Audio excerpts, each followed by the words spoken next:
Boa noite, igreja. Paz seja convosco, amém? Peço aos irmãos que, por gentileza, abram as suas Bíblias no livro de Gênesis, capítulo 32.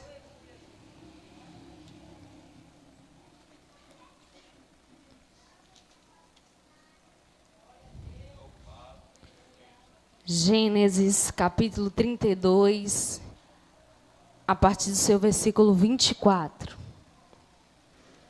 Enquanto os irmãos acham, é motivo de muita alegria ter mais uma oportunidade de, na casa do Senhor, ministrar sua palavra. Confesso aos irmãos, como das outras vezes, é tenso, irmãos. Dá uma dor de barriga. Jesus!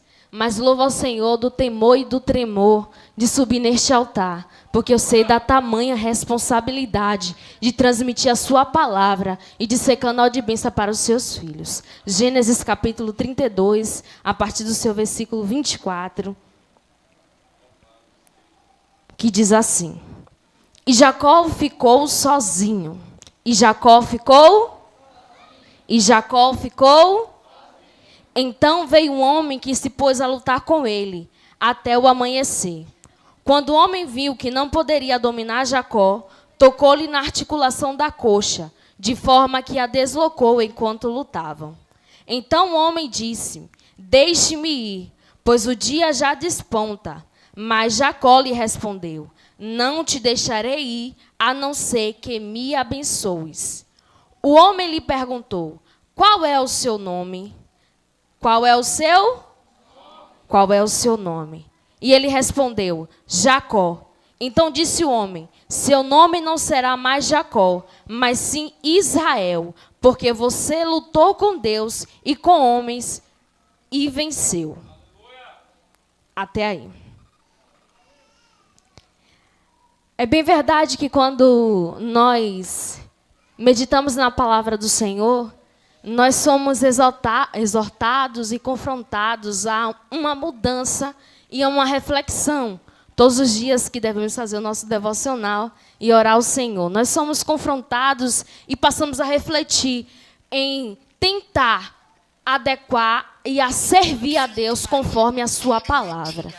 E nesse dia, a qual o Senhor ministrou essa palavra no meu coração, Ele disse somente o nome Jacó.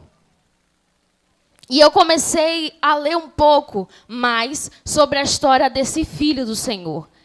E essa história, confesso que esta palavra, ela me confrontou muito, muito e muito. Porque o nosso Deus é um Deus de segunda chance. Nosso Deus, Ele não é um Deus que pega você e te dá somente uma chance. E você erra aqui, erra ali, e Ele não te dá outra chance. Nosso Deus também sabe dar outras oportunidades. Estava eu meditando ontem na palavra do Senhor, e o meu devocional falava sobre Colossenses capítulo 4, versículo 4 e 5, e que dizia assim: é necessário que nós venhamos aproveitar as oportunidades que Deus, Ele nos dá. E só de você estar aqui neste dia, nesse momento, ter acordado, levantado, estar de pé, respirando, isso já é uma oportunidade. Por isso, devemos aproveitar essa oportunidade a qual Deus estabeleceu para as nossas vidas hoje. Você é filho e isso é uma oportunidade. Você foi chamado e isso é uma oportunidade. Deus te escolheu, isso é uma oportunidade. Deus te chamou para pregar a palavra dele para uma grande nação e isso é uma oportunidade. Deus, Ele depositou um dom sobre a sua vida e isso é realmente uma oportunidade. E nós devemos investir nas oportunidades a qual o Senhor nos dá. Todo ministério e todo propósito e toda oportunidade deve ser investida. Em quê? Em tempo, em técnicas. E nós devemos investir nas oportunidades a qual o Senhor nos dá. Como? Se Deus, Ele designou algo a você fazer, algo a mim fazer, se Deus deu um dom a mim, se Deus deu um dom a você, nós devemos investir nesse dom que Ele confiou, para que venhamos cuidar e para que venhamos todos os dias entregar Ele de forma agradável aos seus olhos. Eu não sei como você chegou aqui, eu não sei como você está investindo na sua vida espiritual, mas Deus está dizendo: eu te dei uma nova oportunidade oportunidade e eu estou te dando mais uma chance. Se até hoje você não investiu na sua vida ministerial, na sua vida espiritual e naquilo que eu confiei na tua mão, eu te convido hoje, só para começar essa ministração, a investir o tempo naquilo que eu te entreguei, porque eu quero sim te usar, mas eu estou precisando que você invista, que você dedique tempo, porque muitas vezes perdemos tempo investindo em coisas que não foi o Senhor que nos deu, mas Ele está dizendo, eu te permiti ser usado por mim e eu quero te usar, mas eu preciso que você invista tempo naquilo que eu depositei para que você pudesse cuidar. Então que venhamos cuidar.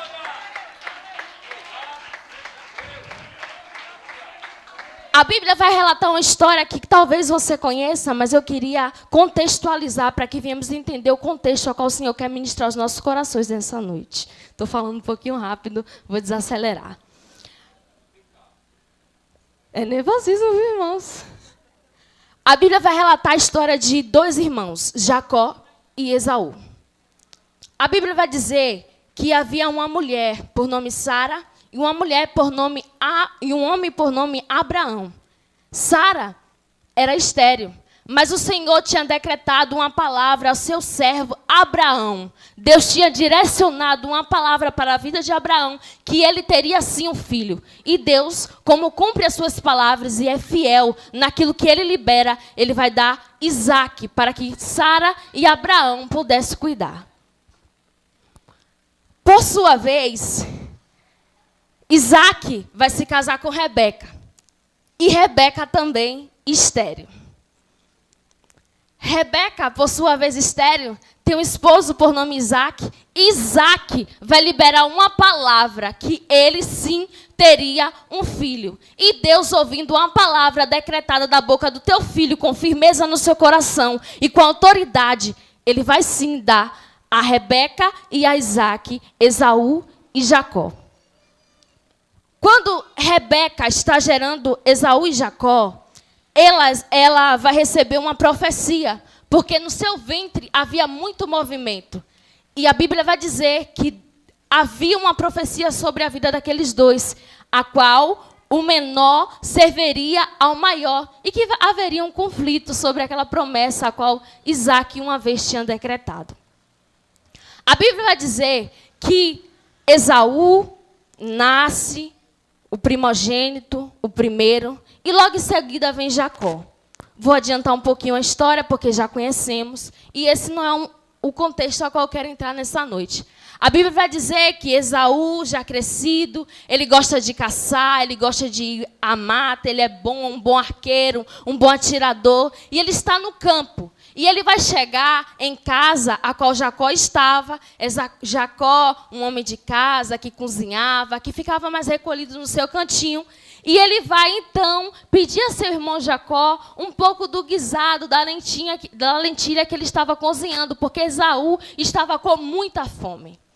Porém, Esaú tinha algo que Jacó não tinha, que era a primogenitura. Mas Jacó tinha algo que Esaú não tinha, que era uma promessa, que ele seria maior e que seu irmão serviria. Mas Jacó estava tão fixado em querer aquilo que não era seu, que tampa os seus olhos e quer aquilo que era do seu irmão. E a Bíblia vai relatar que Esaú, por não valorizar, por não dar muito crédito àquilo que ele tinha, ele vende a sua primogenitura a seu irmão Jacó. E então vai acontecer vários conflitos naquela família, porque o seu irmão Jacó cobiçou algo que não era seu. E o seu irmão Esaú, tendo algo precioso, não deu valor e entregou por um prato de lentilha. A Bíblia vai relatar que em um grande momento, Isaque, percebendo que já estava muito velho, não enxergava mais, ele chama o seu filho Esaú para ser abençoado, para que ele pudesse receber a bênção, porque naquele tempo era uma tradição. O primogênito era chamado e era abençoado pelo seu pai para que pudesse prosperar, que pudesse ser abençoado. E assim Isaque vai fazer a cultura daquela época. Ele vai chamar o seu filho Isaque, ele vai chamar o seu filho Esaú para ser abençoado. Mas Rebeca, juntamente com seu filho Jacó, vai tramar para que isso não acontecesse e Jacó fosse abençoado no lugar de Esaú. Jacó vai pegar muitos pelos e colocar em si, e vai preparar a lentilha, vai preparar o guisado e vai dar ao seu pai. A Bíblia vai dizer que quando ele chega até o seu pai, Isaac não enxergando mais, ele vai falar: oi, meu pai, vim fazer o que você me pediste. E quando ele chega, Isaac estranha, porque o pai conhece a voz do filho. E ele diz: é você mesmo, Esaú? E ele diz: sim, sou eu mesmo. E a Bíblia vai dizer que Isaac pede para que ele chegue mais perto para que pudesse apalpar, porque Jacó não tinha pelos, mas Esaú tinha. E ele começa a apalpar e diz: a voz realmente é de Jacó, mas o corpo me parece ser de Esaú. E ali ele libera uma bênção sobre a vida de Jacó, achando ele que era Esaú. Houve um conflito naquela família. Jacó vai fugir, vai para a terra do seu primo e vai então se casar ali com Rebeca, vai lutar, vai ser enganado, porque quem planta uma coisa vai colher aquilo que plantou, quem está semeando algo vai colher aquilo que está semeando. E a Bíblia vai dizer que ele chega em um período que não estava mais bem. Fisicamente, olhavam para Jacó e achavam que ele estava bem, porque ele estava próspero, tudo que ele planejava dava certo, tudo que passava pelas suas mãos prosperava. Mas eu acredito, e contextualizando, Jacó não estava bem psicologicamente, porque ele deixou algo mal resolvido lá atrás. E Deus, Ele não quer que nós deixemos algo mal resolvido para viver uma nova história. Não é isso que Deus quer. Deus quer pegar você, resolver tudinho, para você viver algo novo e uma nova história. Para você viver algo que Ele tem projetado, o propósito que Ele tem projetado, tudo aquilo que Ele tem arquitetado para mim e para a sua vida. Talvez algo lá atrás você deixou mal resolvido, mas o Deus que está aqui nos ministrando nessa noite é o mesmo Deus que diz, assim como disse com Jacó e teve encontro naquela noite e disse: você vai voltar para resolver aquilo que você deixou lá atrás, porque ainda que fisicamente você pareça que está próspero, que está ocorrendo tudo bem, eu sei, eu te conheço e eu te sondo e eu sei que seu psicológico não está. Então você vai voltar para resolver, para você poder viver em paz e viver algo novo da parte do Senhor. E a Bíblia vai dizer que Jacó vai sair da terra ali do seu primo Labão, e ele vai então ter o propósito de resolver aquilo que ele deixou lá atrás. Mas eu abro um parêntese em tudo que eu disse para dizer: não troque aquilo que o Pai te deu. Se o Pai te deu uma promessa, se o Pai te deu algo para você cuidar, não troque o que o Pai te deu. Não vale a pena trocar o que o Pai te deu. Não negocie, não troque, não venda. Não negocie aquilo que Deus te deu. Ainda que os olhos humanos pareçam ser qualquer coisa, ainda que os olhos humanos não pareçam ser bom, não pareçam favorável, mas o Pai que te deu, Ele é um Deus que vai cumprir algo na sua vida e tem um propósito estabelecido com aquilo que Ele te deu. Caso você não esteja vendo resultado naquilo que Ele te entregou, eu vim nessa noite de dizer: vai ter resultado sim, Deus vai gerar sim, vai ter recompensa sim, mas não troque, não negocie, não venda aquilo que o Pai te deu. Não troque. A Bíblia vai dizer que quando Jacó estava ali se passando por Esaú e teve encontro com seu pai, e o seu pai perguntou: quem é você? Quem é você? Esaú disse que ele era uma pessoa e que, na verdade, ele não era. Ele se passou por uma pessoa porque ele estava tentando cobiçar algo que, naquele momento, não era seu. Deus está dizendo para mim e para você nessa noite: não troque, não negocie também aquilo que você é para alcançar algo que seus olhos parecem favoráveis. Não troque, não negocie quem você é para você conquistar algo que é favorável aos seus olhos. Você tem essência, você tem identidade. Deus te deu uma visão. Deus tem um propósito sobre a sua vida. E nós não devemos negociar quem nós somos para alcançar algo. Porque o Deus que pode todas as coisas, que está aqui nessa noite, é eficaz, é poderoso e eficiente e fiel para cumprir aquilo que almejamos, se aos seus olhos for bom, perfeito e agradável. Mas no capítulo e versículo que nós lemos, naquele conflito interior a qual Jacó estava passando, ele fica sozinho. A Bíblia vai dizer que ele tem muitos servos. Ele tinha 11 filhos. Ele tinha esposas, concubinas, um rebanho enorme. Ele despede todos com medo e aflito e fica sozinho. No capítulo anterior, a qual lemos, Jacó, ele vai começar a indagar a Deus um monte de questionamentos, muitos. Ele erra no passado. E quando ele está no momento do seu limite de angústia, ele começa a dizer a Deus: Deus, não foi o Senhor que me chamou? Deus, não foi o Senhor que me prometeu?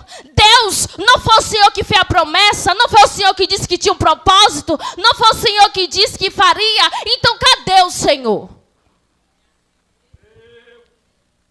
E Jacó começa a indagar a Deus. E o seu momento de angústia começa a despejar em Deus. Como se Deus fosse o culpado daquilo que ele estava vivendo. Deus não é culpado do que estamos vivendo. Nós somos culpados em plantar coisas que está fora da rota do propósito que Deus estabeleceu. Mas se há alguém aqui nessa noite que saiu da rota, do caminho, do propósito que Deus estabeleceu, levante por favor a sua mão, porque eu vou declarar nessa noite: Deus é um Deus perfeito que sabe direcionar novas rotas para mim e para a sua vida. Talvez por causa da angústia, por causa do medo, por causa da indecisão e por causa do tempo que demorou, você saiu da rota, mas Deus está dizendo: eu vou estabelecer uma nova rota para você viver o propósito que eu estabeleci sobre a sua vida. Mas se levanta, se arrepende, regozija na minha presença, me adora, porque eu sei um Deus que sabe restabelecer a rota. Irmãos, Deus não planeja pecado e Deus não planeja nada errado. Será que Deus planejou isso para Jacó? A Bíblia diz que ele tinha uma promessa, que ele seria maior que o seu irmão. Ele precisava negociar um prato de lentilha para viver a promessa? Ele não precisava. Era esse o plano de Deus? Eu não acredito. Eu não acredito que esse era o plano de Deus. Mas Jacó, ele saiu da rota.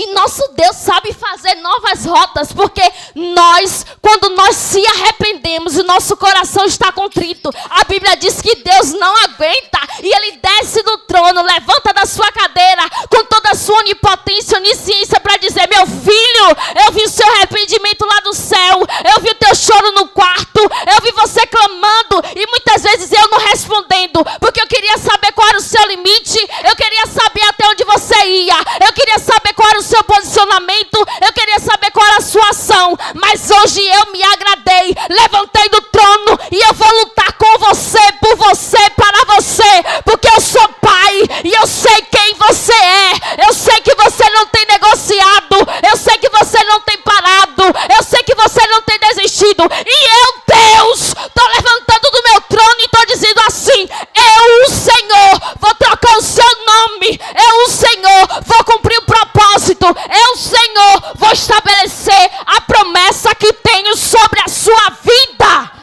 Vou, diz o Senhor.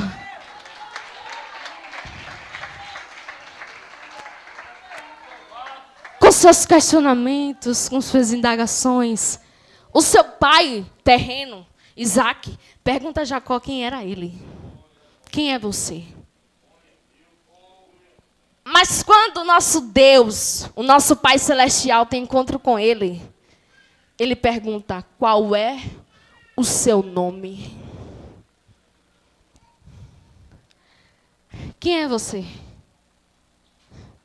Eu vejo ali Deus dando uma segunda oportunidade a Jacó para não mentir mais, para não sair da rota, mas para voltar para o caminho do processo.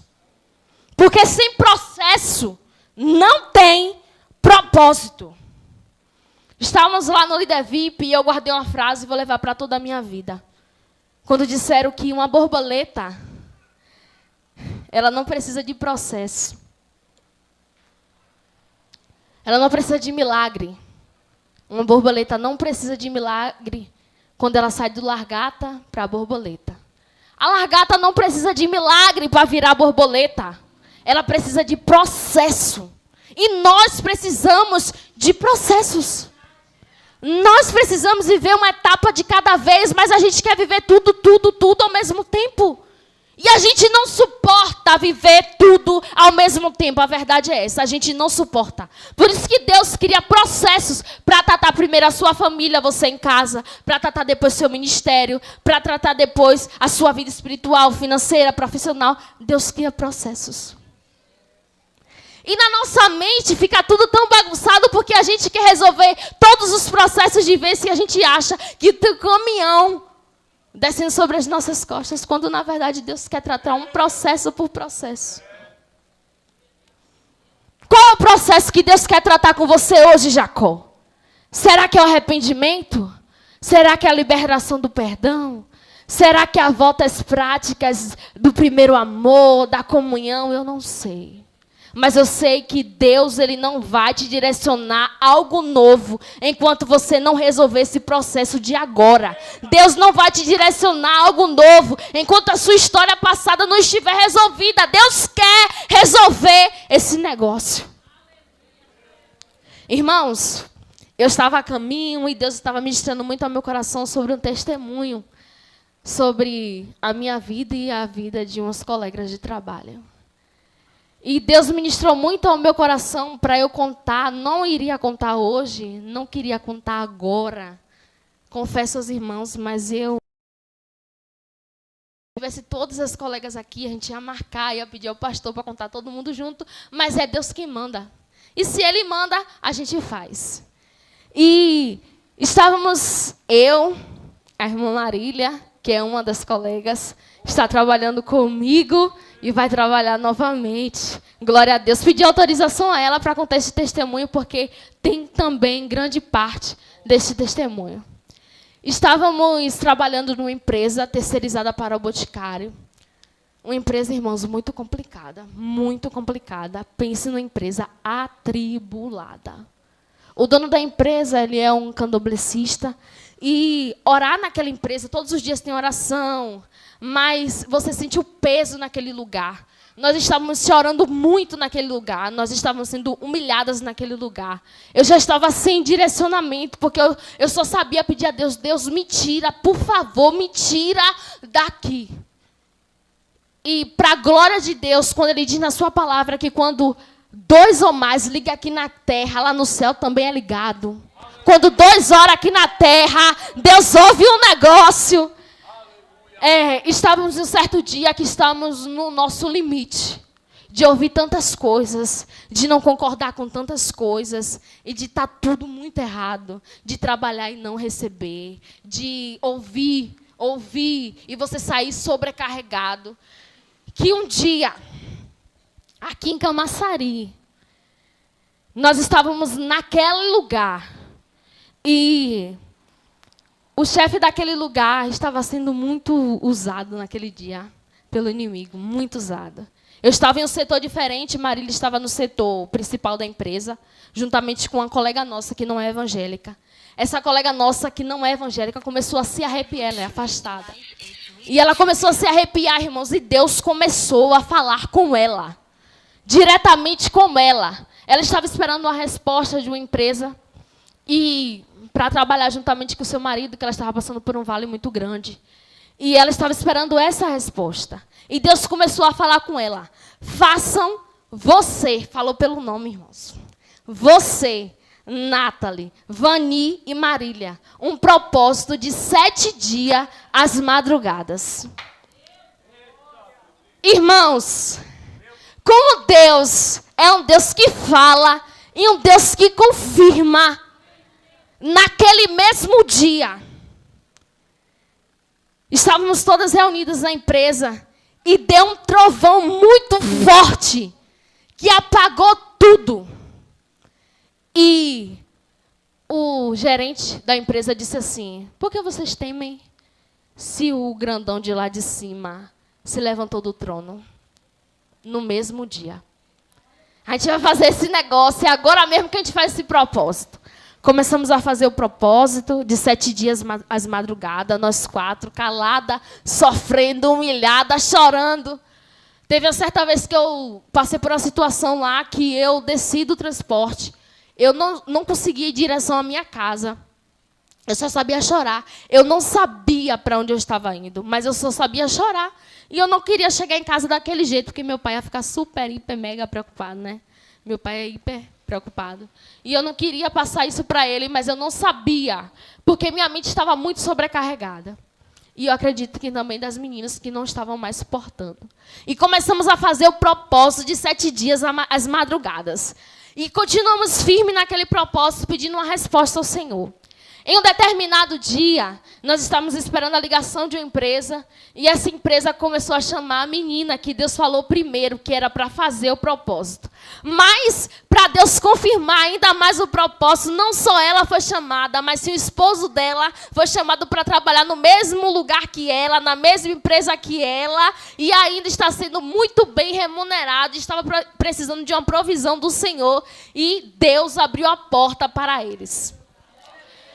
Mas o Senhor é um Deus que cumpre propósitos. E quando Ele libera uma palavra, nós estávamos muito felizes porque ela já tinha sido abençoada. E nós sabíamos que ela precisava muito ser abençoada. E quando foi para a empresa, ela disse: eu vou declarar lá que vocês têm que ir comigo e que eu vou direcionar o nome de vocês para que vocês possam também estar entrando lá. A bênção não vai ser só minha, vai ser de todas nós. E ficamos lá por alguns meses, uns 2 meses.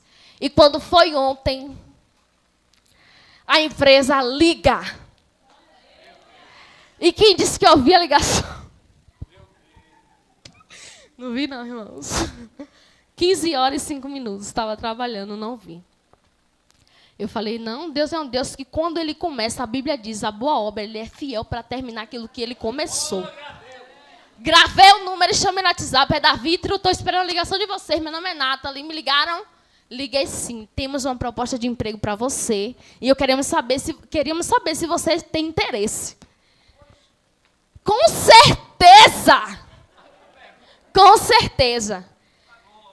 E aí ligaram para a Marília não viu também, mas a outra conseguiu atender a ligação. E eles disseram: não precisa fazer entrevista, porque quem te indicou foi o gerente da linha.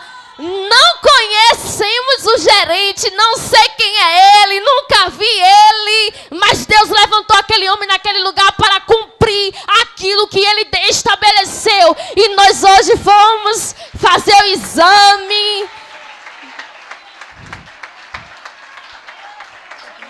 Super educados, super educados. Você conhece o senhor Rodrigo? Não conheço. Ele te indicou, ele é gerente da linha de produção. E ele disse que você não precisa fazer entrevista. Você vai amanhã fazer o exame. Segunda você já pode começar. E Deus é fiel. Fizemos os exames. Tudo. Deus preparou todo o cenário. Fomos depois pedir a nossa carta, né, a nossa demissão. Fomos todas juntas. Paramos lá no IFBA, oramos, para que Deus preparasse o cenário, para que pudéssemos chegar naquele lugar e sair em paz. E quando chegamos naquele lugar, irmãos, foi um chororô para ir embora. Todas as pessoas que foram abençoadas com as nossas orações, com o nosso testemunho, com a pregação naquele lugar, choraram. E nós vamos sentir falta das pessoas, mas Deus tem um passo a mais todos os dias para as nossas vidas. E quando nós clamamos ao Senhor, quando nós pedimos ao Senhor, como somos fiéis nesse propósito, Deus, Ele faz. E nós vamos começar em uma empresa multinacional, estabelecida para servir ao Boticário. E eu estou muito feliz. Feliz porque Deus, Ele cumpre aquilo que Ele faz, cumpre aquilo que Ele fala. E quando Ele manda, está mandado. Até o gerente Rodrigo, que não conhece a gente, indicou. Deus faz assim. Segunda-feira eu vou conhecer quem é esse gerente que me indicou. Mas Deus, eu creio que já abençoou ele.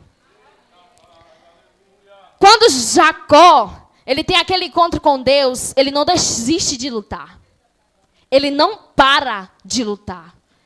Ele não desanima. E ele luta incessantemente porque ele quer ser abençoado. A Bíblia vai dizer que ele sofreu naquela luta uma marca, uma ferida na sua coxa. E a Bíblia vai dizer que ele, ferido, ele não desiste. Sangrando, doendo, sem entender nada, lutando e se desanimando. Ele não para, ele não desiste. E a Bíblia vai dizer que o anjo diz, deixa eu ir. O sol já está vindo, deixa eu ir. E ele diz, eu não vou deixar você ir, enquanto eu não for abençoado. Nós, em determinado momento das nossas trajetórias, nós precisamos declarar aquilo que queremos. O que é que você quer? Quem você é? Quem é você? Declare aquilo que você quer. Seja fiel àquilo que você está pedindo ao Senhor. Seja fiel ao propósito que Deus estabeleceu sobre as nossas vidas. E a Bíblia vai dizer que Deus não deixa Jacó ferido e vai embora. Deus, na sua perfeita ação, Ele diz, qual é o seu nome? E ele responde, Jacó. E a Bíblia vai dizer, você não se chamará mais Jacó. Eu, o Deus que estou contemplando a sua trajetória desde que você saiu da casa do seu pai. Eu tenho visto as suas aflições. Eu sei quem você é. Eu sei qual é o seu nome. Eu sei o que está passando nos seus pensamentos. As pessoas te conhecem por fora, mas eu sou um Deus que te conhece por dentro. E por isso hoje eu declaro algo sobre a sua vida. Você não será mais Jacó, mas agora você chamará Israel. Deus estava ali declarando a vitória sobre a vida de Jacó. Eu, o Senhor, estou tratando com você para você voltar para resolver aquilo que você deixou mal resolvido lá atrás. Mas antes de voltar, eu, Deus, o Senhor, quero ter um encontro contigo para a gente resolver algumas coisas, para quando você começar a resolver, Deus veja a minha marca em você. Jacó estava ali angustiado, estava com medo da reação do seu irmão Esaú. Ele sabia o que ele tinha feito. E a Bíblia vai dizer que quando eles se encontram, Jacó vai chamar ali agora Esaú de servo. Eu sou seu servo, Esaú. Eu estou aqui para te servir. Ele estava dizendo, eu sei o que eu fiz. Eu sei onde eu errei. E eu estou aqui me redimindo. A Bíblia diz que Esaú já estava vindo com 400 homens querendo destruir Jacó. Mas por quê? Jacó teve encontro com Deus. Deus, naquele mesmo momento que estava lutando ali com Jacó, Deus estava preparando o cenário que Jacó tinha que resolver quando saísse dali. Enquanto você está cuidando das coisas de Deus, enquanto você está trabalhando aqui na casa de papai, enquanto você está arrumando a igreja, louvando, pregando, ministrando a palavra, o evangelho, Deus que sabe e é onisciente, Ele está cuidando das suas coisas, Ele está cuidando da sua família, Ele está cuidando da tua casa, Ele está cuidando dos teus negócios, porque Deus, Ele é fiel para para nos recompensar. Deus é fiel para nos recompensar. E Deus estava preparando o coração de Esaú para quando ele tivesse encontro com seu irmão Jacó. Eu não sei há quanto tempo você tem orado para Deus ir de encontro ao coração de alguém. Eu não sei há quanto tempo você tem orado para Deus moldar o coração de alguém. Mas eu quero te dizer, enquanto você luta, enquanto você não para, enquanto você não desiste, enquanto você vai caminhando, não saindo da rota para viver o propósito, Deus está indo de encontro a esse coração duro que está resistindo a ouvir a palavra de Deus. Deus está indo. Nós queremos cuidar muito das nossas coisas, nós não temos tempo para investir nas coisas de Deus, pensamos assim. Mas Deus está dizendo, enquanto você investe tempo na minha obra, na minha presença, adorando, cuidando das minhas coisas, eu estou cuidando das suas coisas, eu estou cuidando dos seus, eu estou cuidando daquilo que você está me pedindo há muito tempo. Mas Deus não quer que nós venhamos parar de lutar, que nós venhamos parar de marchar, que nós venhamos parar no meio do caminho. Deus não quer que nós venhamos retroceder, mas avante ao alvo que é Cristo. Avante ao alvo que é Cristo. E Deus está nos vendo. Jacó, ele achou que estava sozinho. E eu finalizo aqui dizendo que Jacó tinha uma bênção, mas não se sentia uma bênção. Ele tinha a bênção do seu irmão. Ele tinha a bênção que ele queria, mas ele não se sentia uma bênção. Mas eu acredito que todos aqueles que têm um encontro com o papai lá de cima, que todos aqueles que se dispõem a ter um encontro com ele verdadeiramente, se tornam uma bênção. E Jacó, naquele momento que teve encontro com Deus, ele virou não somente em ter uma bênção, mas ele passou a ser uma bênção. E Deus não quer que somente venhamos ser abençoados, mas Deus quer que venhamos ser bênção na vida de outras pessoas. Jacó tinha uma pessoa que tem bênção, mas uma pessoa que é abençoada. Abençoada de uma forma sacudida, recalcada e transbordante, para abençoar outras pessoas.